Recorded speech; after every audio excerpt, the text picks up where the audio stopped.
నెల్లూరులో మంత్రి నారా లోకేష్ పర్యటించారు. నగరంలోని విఆర్ హై స్కూల్ ను ప్రారంభించారు.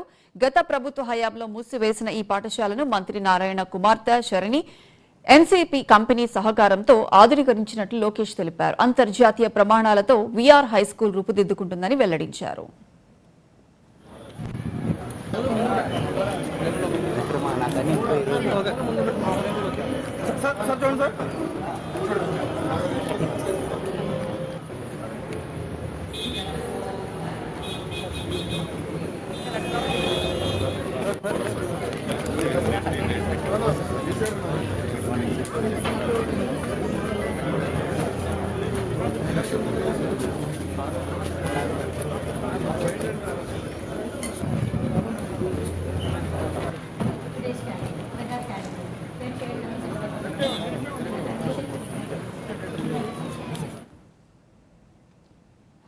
నెల్లూరు జిల్లా ఉదయగిరి